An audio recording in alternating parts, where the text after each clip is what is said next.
हिमांशु तिवारी जी जबलपुर से। राधा वल्लभ श्री हरिवंश। श्री हरिवंश महाराज जी, राधे राधे। आपके चरणों में कोटि कोटि प्रणाम। महाराज जी, आपने एक बार बतलाया था कि विशेष लक्ष्य की प्राप्ति के लिए विशेष साधना करनी पड़ती है। जिस तरह से श्री जी की प्राप्ति के लिए उनका नाम जप, अष्टयाम सेवा, वाणी जी आदि की आवश्यकता होती है, उसी तरह भगवान शिव की भक्ति और कृपा की किस तरह की साधना करनी पड़ती है महाराज जी? सबसे पहली साधना है, किसी भी भगवान को प्रसन्न करना हो तो अपने को उनके हवाले कर दो। इसे शरणागति कहते हैं।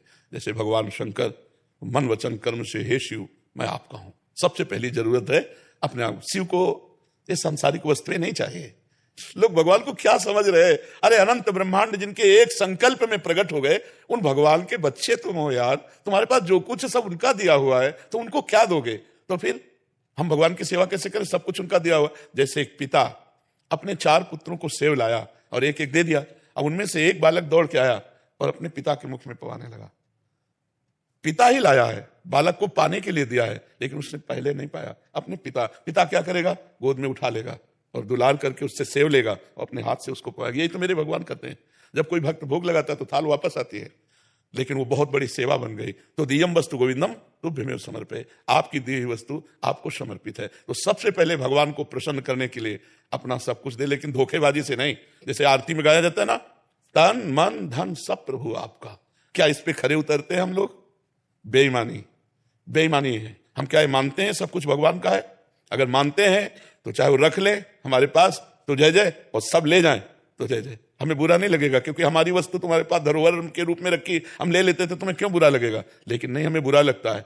हम लोग केवल जबान से कहते तन मन धन सब तेरा, हम खरे नहीं उतरते। अगर खरे उतर जाए तो केवल कहने मात्र से भगवान की प्राप्ति हो जाएगी, क्योंकि भगवान आपको दिए यार। भगवान को कुछ, लक्ष्मी जी चरण दापती रहती है, लक्ष्मी जी की तरफ नहीं हेरते, वैसे अपने आनंद में मगन रहते हैं।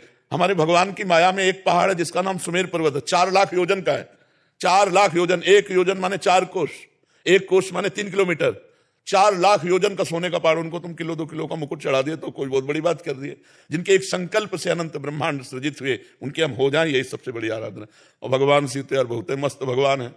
धतूरे का फल, अकौड़े का फूल, एक चुल्लू जल, हर हर महादेव, इतने में राजी हो गए। अरे लेकिन सच्ची साधना का स्वरूप है तन मन प्राण भगवान को समर्पित कर देना। समझ पा रहे आप? गुरुदेव, आपने भगवान शिव के भी दर्शन किए, तो आपने कैसी साधना की थी उनको प्राप्त करने के लिए? क्या उनके दर्शन थे? यही साधना की थी। घाटों में पड़े रहते थे, तन मन प्राण समर्पित करके, एक भी श्वास व्यर्थ नहीं जाने देते थे। आज भी हमारे पास 1 रुपया नहीं, न जीवन में कभी लिया है, न जीवन में रखा है, न जीवन में रखेंगे। कभी ऐसे किसी से नहीं। जो आ जाता भोजन घाट में, कभी भरपेट भोजन नहीं मिलता था। कभी कोई इतना सतुआ, कभी एक बर्फी। अब आज तो भगवान जैसे रख रहे हैं वैसे रह रहे हैं।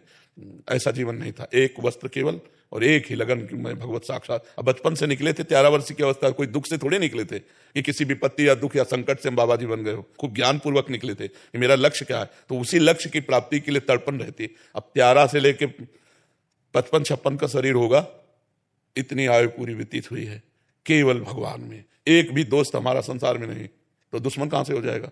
जब दोस्त नहीं, दुश्मन कैसे? सब भगवत स्वरूप है, सबको हम प्यार करते हैं, लेकिन हम किसी से दोस्ती नहीं रखते। ममता नहीं, आसक्ति नहीं, दोस्ती नहीं, शत्रुता नहीं, सब में भगवत भाव रखते हैं। तो यही भाव वहां काशी के घाटों में, बस भिक्षुक रूप में जो हमें उदर पोषण के लिए कभी सतुआ मिल जाता, कभी बर्फी के 2 टुकड़े मिल जाते। रात दिन लगन थी मुझे भगवान की प्राप्ति करनी है। तो जो हम चाह करते हैं भगवान उसकी पूर्ति कर देते हैं।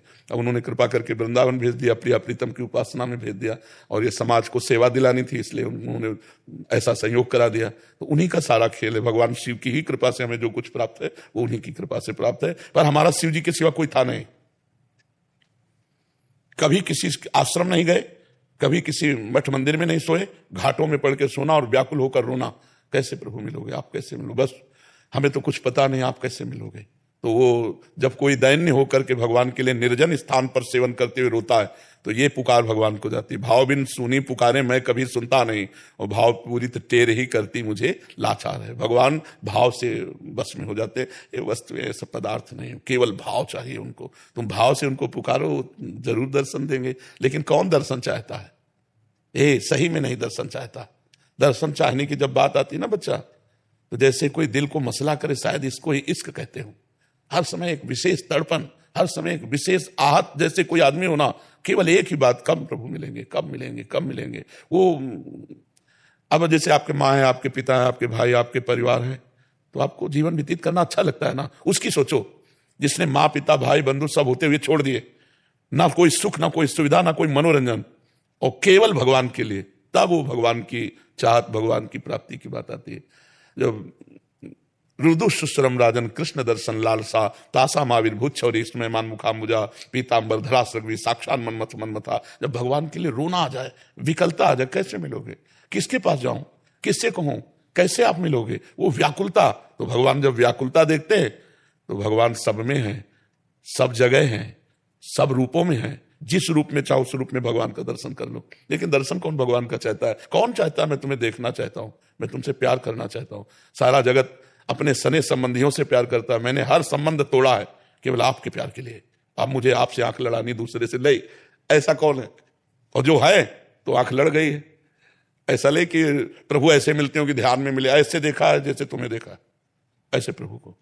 ठीक 12 बजे दोपहर का समय, चिलचिलाती धूप, कोई एक बंदा भी नहीं, 80 घाटों में कोई एक बंदा भी नहीं, तपती हुई उसमें नंगे पैर, एक छोटा सा त्रिशूल हाथ में लिए, विशाल जटाएं, और जो स्वरूप देखते ही अब जैसे प्यासे को पानी मिल जाए, भूखे को भोजन मिल जाए, ऐसे जिसकी ललक होती थी, ऐसे काशी में। महाराज जी आज आपको याद नहीं आती है?